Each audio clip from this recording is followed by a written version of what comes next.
Alright everyone, welcome to Module 10. In this module, we're going to be looking at our fourth and final method for the study of religion, visual and material culture. Our reading for this module is a chapter called Defining Visual Culture from David Morgan's book, The Sacred Gaze. As you make your way through this module's reading, you'll probably start to recognize that visual culture is not altogether unfamiliar to you. Many of you in this class chose to review either Diana Eck's chapter from Darshan or William Pietz's essay, The Death of the Deodand, for your short review papers.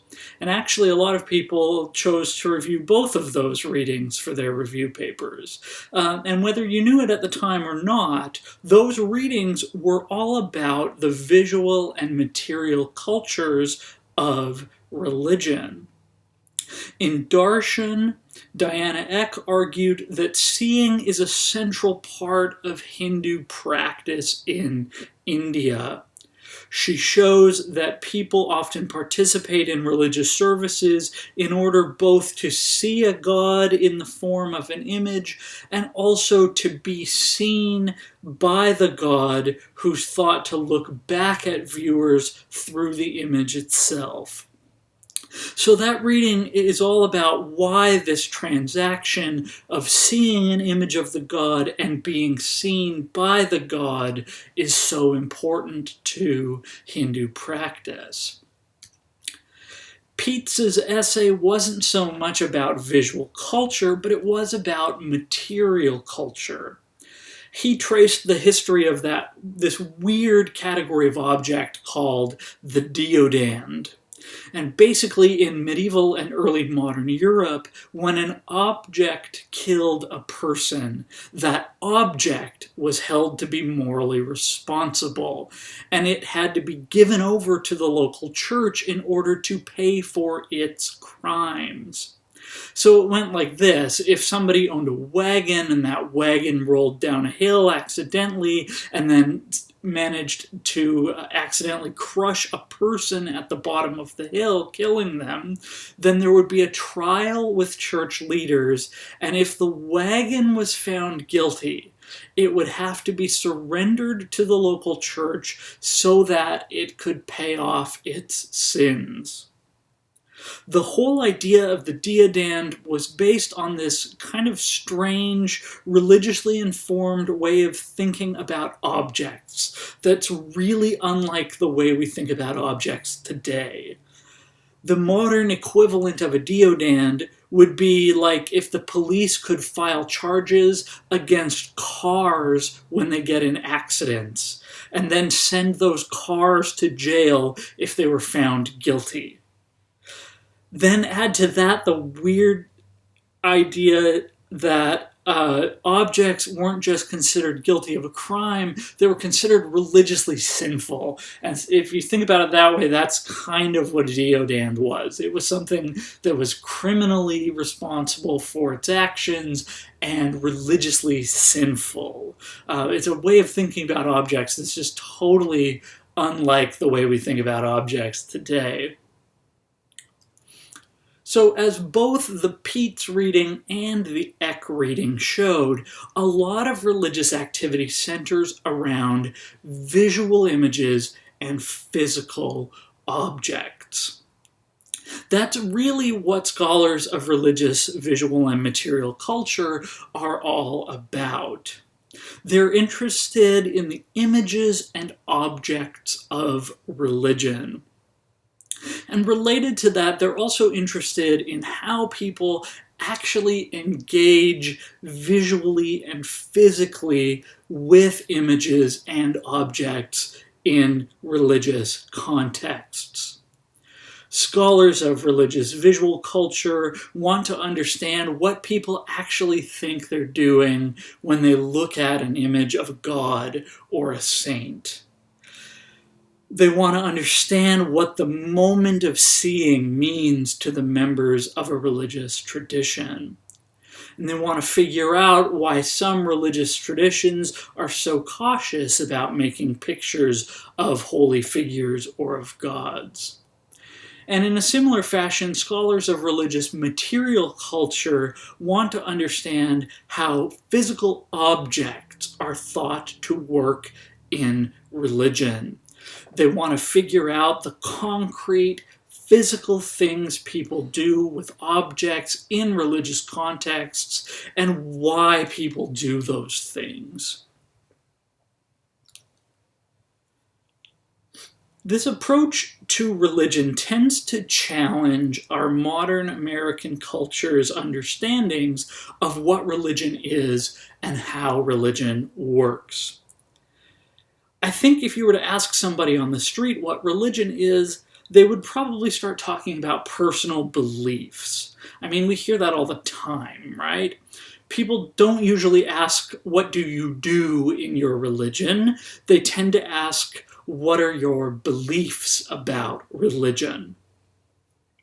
Scholars of religious visual and material culture want to challenge the idea that religion is all about belief.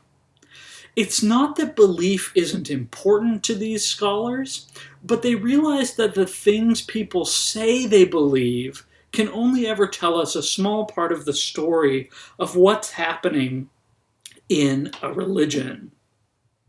To get a fuller understanding of how religions actually work on the ground in ordinary people's real lives, scholars of religious visual and material culture say that we also have to look at the things people actually do in religion. We can't just look at what they say they believe. We have to look at their actual actions. And once we start thinking about those things, it can give us a much more complete and interesting idea of what's happening in a religion. Scholars of visual and material culture suggest that when we start paying attention to images and objects, we'll notice them everywhere in religions. So the idea that a religion could ever be a disembodied, completely personalized set of ideas that exists only in an individual's mind kind of flies out the window for these scholars. These scholars want to show that religion is not just a bunch of ideas.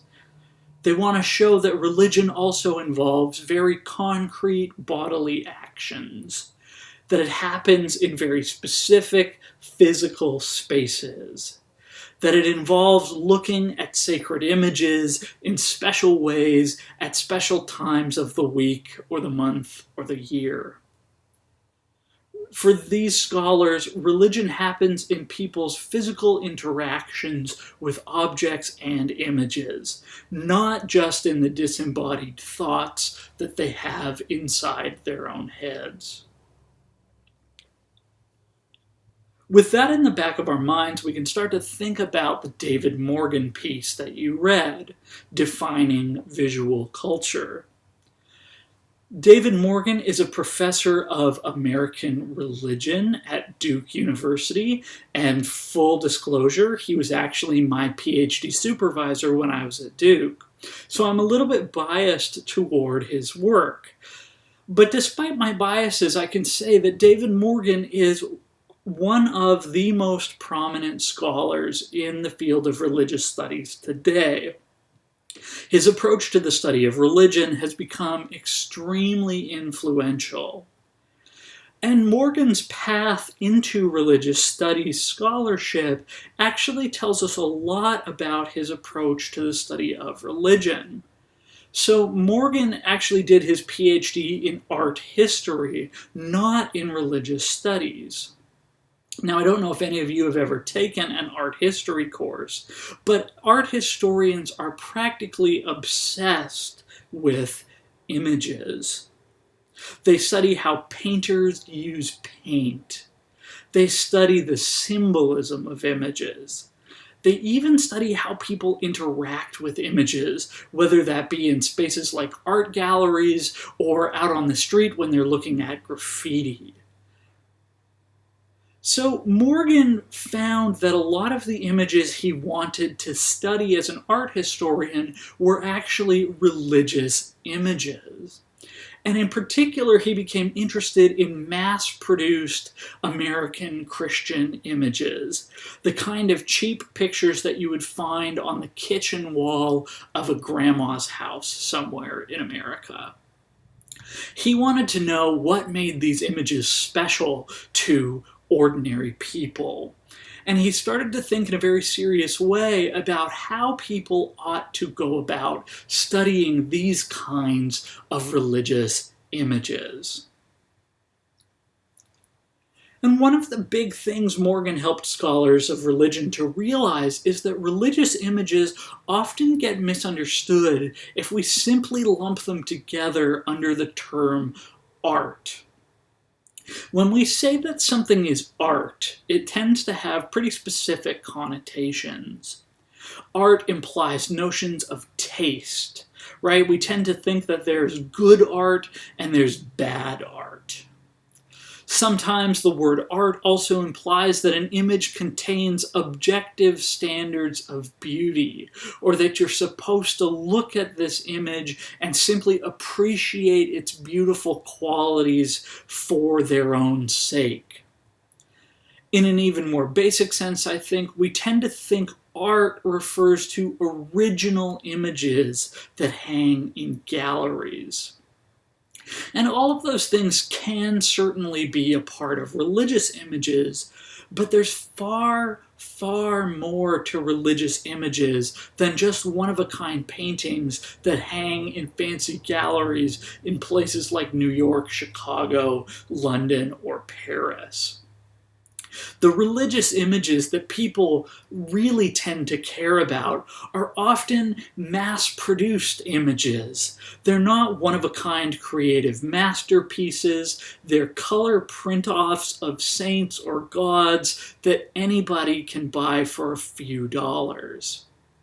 The religious images that people care most deeply about don't usually hang in art galleries.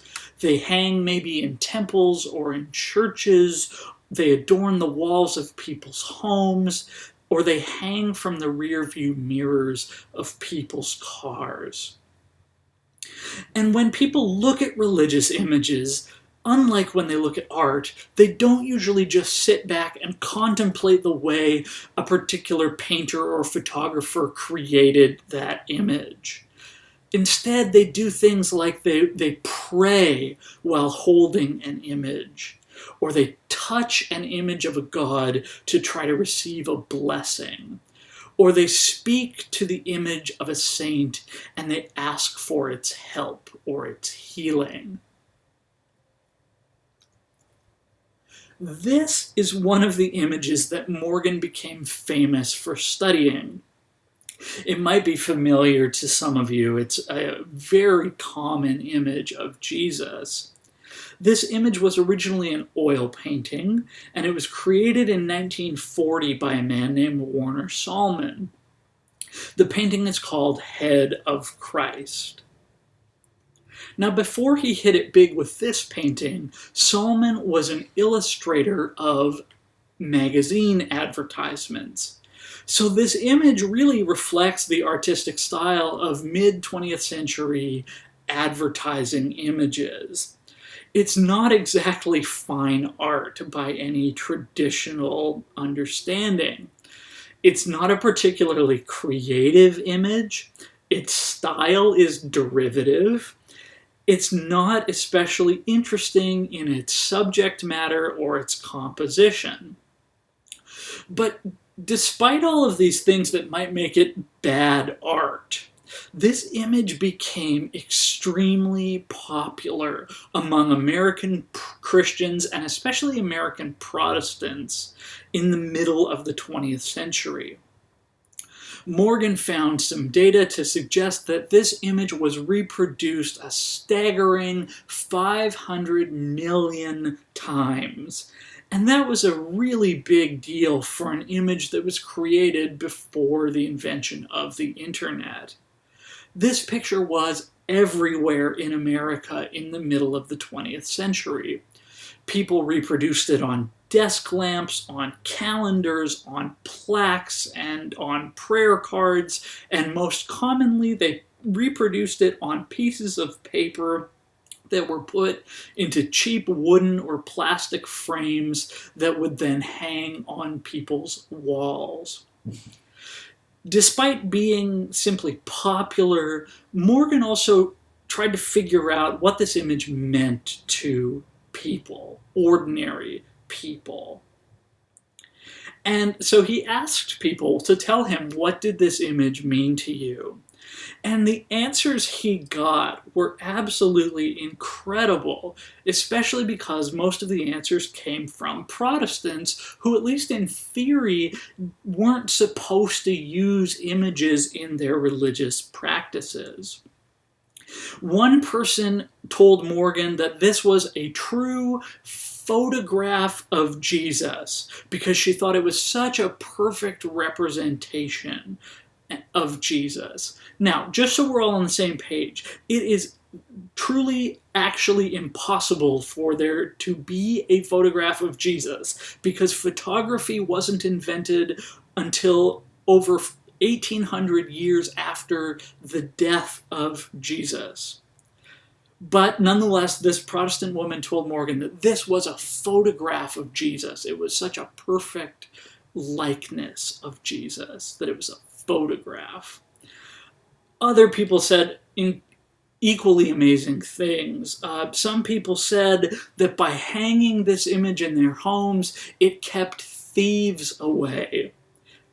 One old man told Morgan that he remembered that when he misbehaved as a little kid, his mother used to make him stand with his nose pressed on the picture and then confess what he had done to the image of Jesus. Others told him, it's still amazing stories. This image had been given away to soldiers in World War II, and many of them reported that it actually had stopped bullets from hitting them. So, through all of these stories, Morgan discovered that this artistically boring, mass-produced image actually meant a lot to ordinary American Christians. They didn't see it as a cheap, derivative reproduction of a cheesy painting. They saw it as a picture of their living God, a picture that was capable of doing extraordinary things.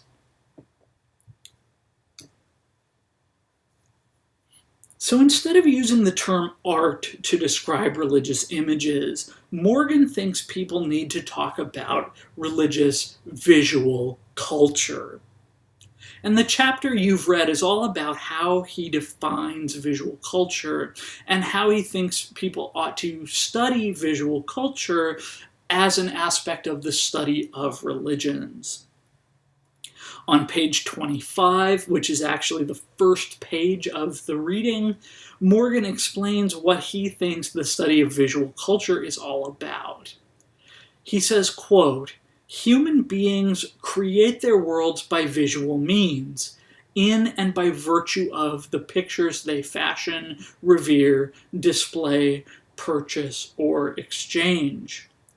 Put succinctly, the study of visual culture consists of asking how images, as well as the rituals, epistemologies, tastes, sensibilities, and cognitive frameworks that inform visual experience, help construct the worlds people live in and care about," unquote.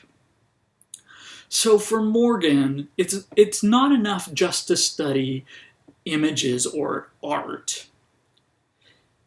He also thinks we have to study how people engage with images and how they understand the meaning of images. Both the study of images and the study of how people interact with images combine to form the study of what he calls visual culture. And Morgan thinks the study of visual culture is important because visual culture profoundly shapes the worlds we live in. For Morgan, studying visual culture involves examining the visual means by which people create and maintain their worlds. So studying visual culture for him is much bigger than just admiring fine art. On page 33, Morgan offers a succinct summary of visual culture and an explanation of what it means to study visual culture. So first, let's look at his definition of visual culture. He says, quote, "Visual culture is what images, acts of seeing, and attendant intellectual, emotional, and perceptual sensibilities do to build, maintain, or transform the worlds in which people live." Unquote. So there's two major parts to this. First, he locates visual culture in images, acts of seeing, and attendant intellectual, emotional, and perceptual sensibilities. Okay, so let's figure out what that means. Obviously, he's saying that one component of visual culture is images, clearly. But he's also saying that visual culture is about acts of seeing. So scholars of visual culture aren't just interested in images themselves, they're also interested in how people see images. So here's a helpful way to think about this. The human eye, we can say, is biologically programmed to take in light in particular ways and to translate that light into information for the brain. But it's our culture that tells us how to see. Our culture tells us that there's a difference in how we need to look at a Michelangelo painting versus a YouTube video about cats wearing funny hats. The biological mechanisms of the human eye might be similar in both cases, but the cultural acts of seeing are different. And so related to that, Morgan thinks visual culture is about the attendant intellectual, emotional, and perceptual sensibilities that accompany images and acts of seeing. So a scholar of visual culture will look at images themselves, and they'll also look at how people understand images. They'll study how people respond emotionally to images. And scholars of visual culture will also study people's perceptual sensibilities. That is, they'll study what people think is worth looking at, what's worth ignoring, and so on. So now let's look at Morgan's explanation of what the study of visual culture is all about. He says, and this is on page 33, he says, quote, "The study of visual culture is the analysis and interpretation of images and the ways of seeing, or gazes, that configure the agents, practices, conceptualities, and institutions that put images to work," unquote. So let's break this down a little bit. The study of visual culture involves analyzing and interpreting two things. It involves analyzing and interpreting images, and also analyzing and interpreting how images are put to work. To analyze and interpret how images are put to work, Morgan thinks scholars need to look at what he calls ways of seeing, or gazes. So he wants to know what people see, but also how they're seeing it. He wants to know the practices, concepts, and institutions that condition how people see images. And he wants to understand then how images are put to work in religions. So with this definition of visual culture in place, and after explaining in general terms what the study of visual culture is all about, Morgan then turns to 5 specific things he thinks scholars of visual culture need to do. And this is on pages 33 to 34.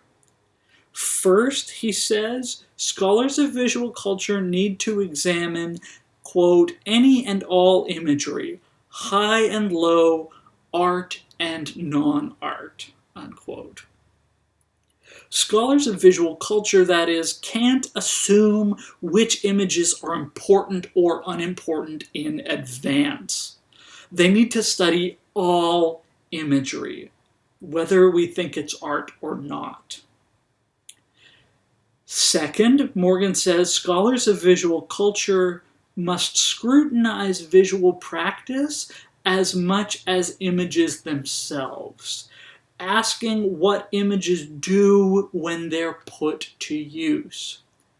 So he thinks that while it's important to study the visual features of images themselves, it's also important to examine what people actually do with images, what people think it's possible for images to do, and so on.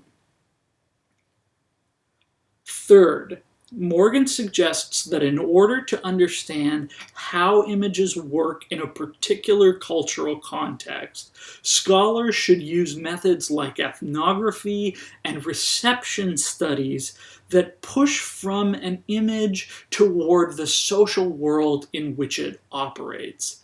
So he thinks that scholars shouldn't just use the methods familiar to art historians, where they would study iconography or the method of composition of a picture, but instead they need to look at how are these images circulating in a society? What are people actually doing with them? What are the physical practices through which people are engaging these images, and so on.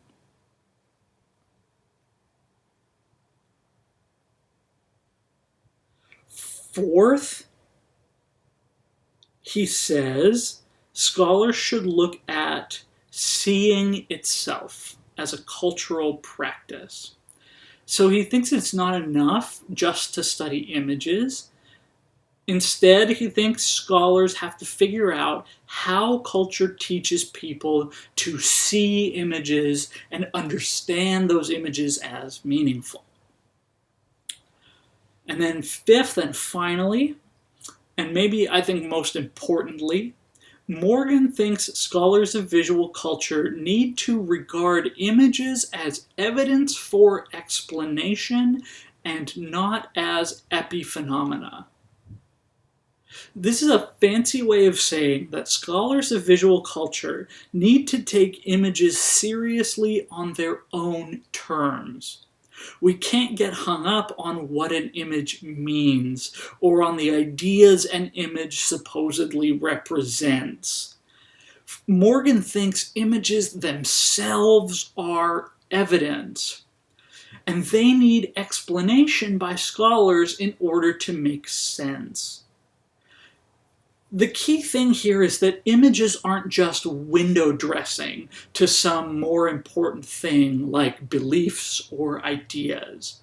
Morgan is suggesting that images matter in and of themselves, and they can give us evidence for the study of religion.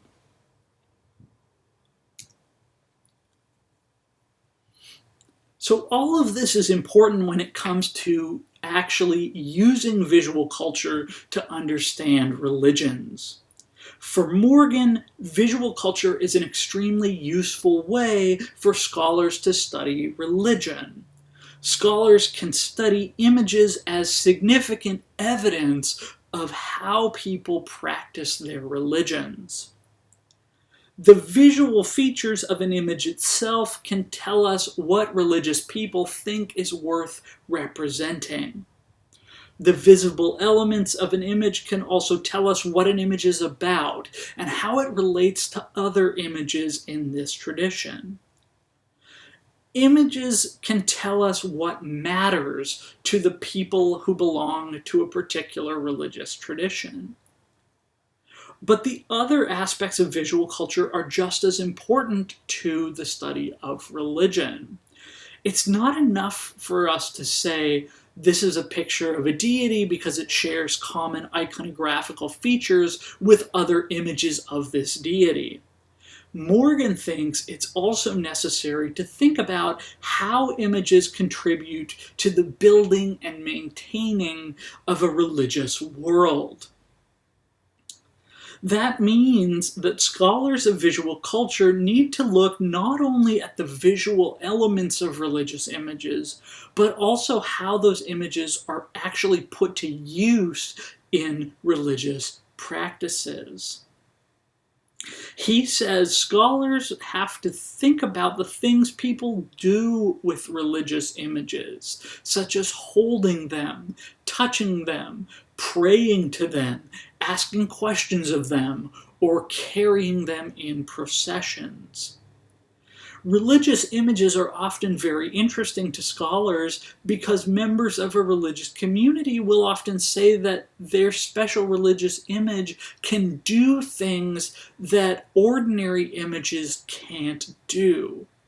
Right? Religious images, unlike images in art galleries, religious images are said to be able to heal the sick miraculously.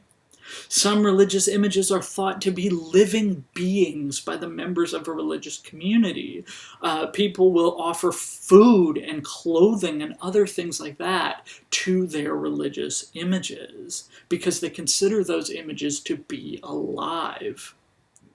And many religious images are also said to look back at those who look at them, to contain in themselves the real presence of a god or a saint or some holy figure.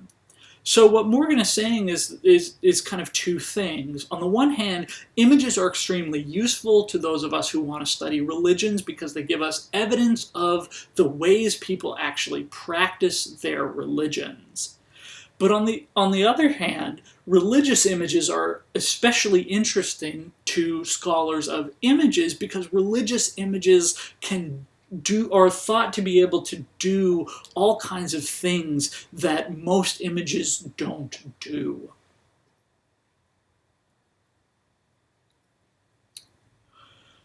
On pages 39 to 46, Morgan actually puts his theory into practice by studying a particular Sunday school card from the early 19th century. And what he does in this section provides a really good model of how scholars can use visual culture to study religions. He starts with this unusual artifact that he found in an archive, a Sunday school card from 1824. And he notices some of the visual features of this card. This card, it has a picture on it of a little boy praying beside his bed. Below the boy is a poem and a quotation from the Bible. And the card also contains the phrase, "Admit the bearer to our instruction meeting for youth." So Morgan uses this image as evidence of what religion was like in America in 1824. He examines the text on this card in relation to statistical data and notes that a majority of the white American population in 1824 was under the age of 18. So it makes sense that American Christian groups at this time would be interested in producing materials specifically for children. People thought it was important to try to give children a religious education because there were lots of children in American society at the time. And as Morgan points out, this was a time before people understood germs, and so child mortality was very high. And there was a strong impulse in these religious groups to suggest that children needed to be converted before they might die. Morgan also looked at the text on the back of this card, which explains to parents that a local church is starting a new practice, that they're holding Sunday school classes intended just for children. So this card fits into that religious world, and Morgan looks at this card as evidence of what religion was like at this point in American culture. And he tries to situate it against other kinds of historical evidence and understand what's really happening in this card and in this image. So he starts to think about the image on the front of the card and how the card might have been used. The text underneath the picture of the praying boy suggested that this was a ticket to a Sunday school class. A teacher would hand them out to children who came to the class. And the idea was that by handing out an admissions ticket like this, it would make the class seem like something fun and exciting, like it was a special privilege to go. Handing out tickets would also give the little kids something that they could keep and take home with them. Morgan then compares the picture of the little boy praying with a similar image from a different religious publication around the same time, which showed a little girl praying.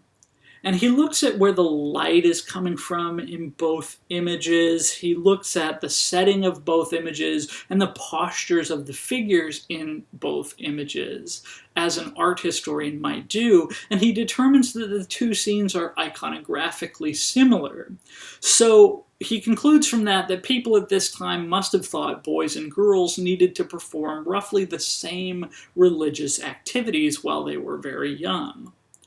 And then he asks the really basic question: why would people bother putting an image on a Sunday school admissions ticket at all?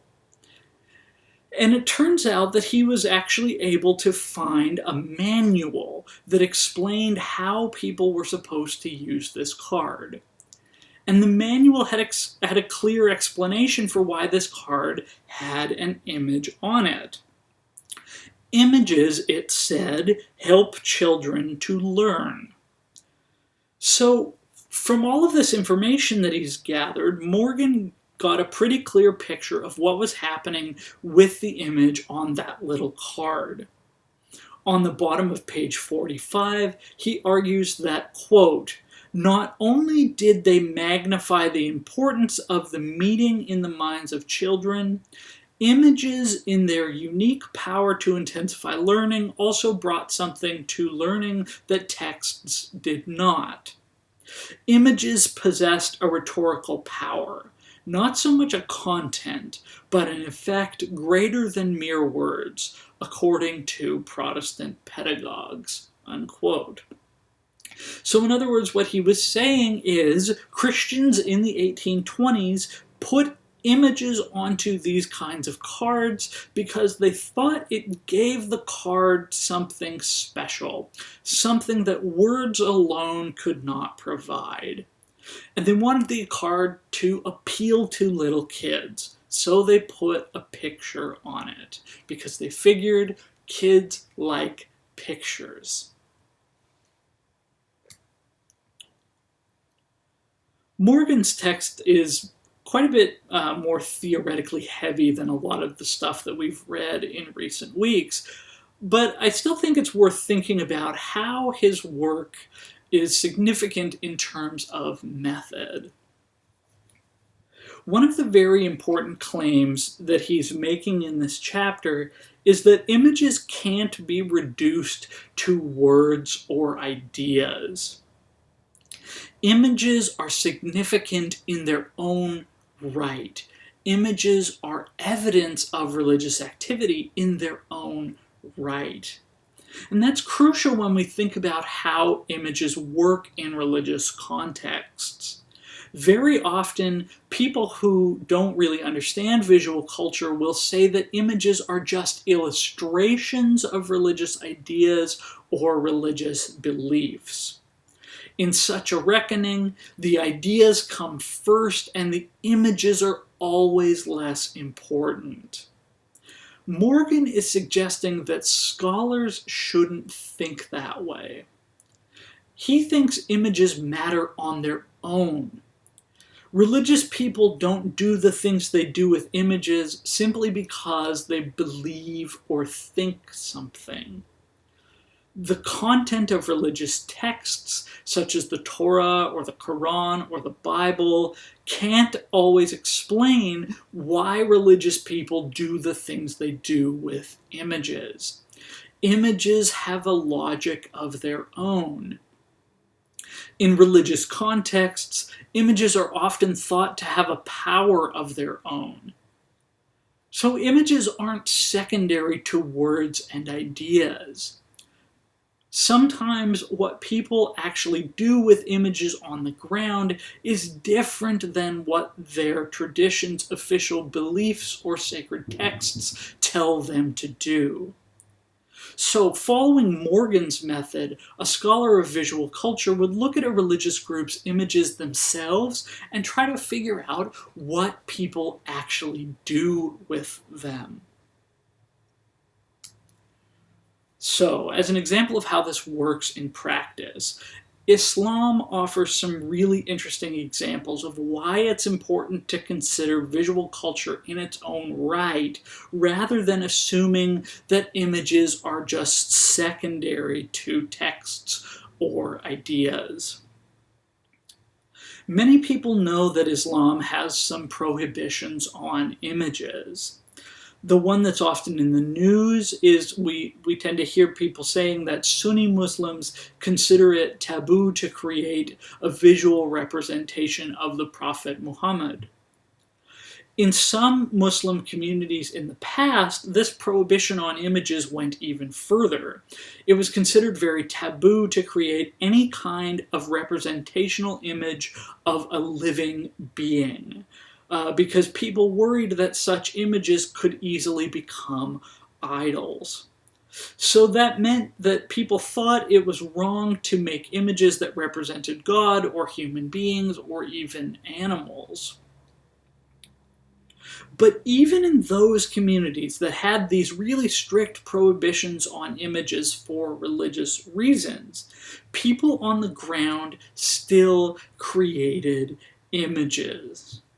But to avoid creating images that could be considered to be dangerous idols, people came up with an ingenious idea. They started creating images using prayers or using the actual words of Scripture. These are called calligrams. And you can see one of them on the screen of a peacock that was created in or around Istanbul, Turkey in roughly the year 1600. Calligrams often took phrases from the Quran, such as names of God or blessings, and then turned those words into images. In this image, the tail of the peacock contains this calligraphy, these words of blessing.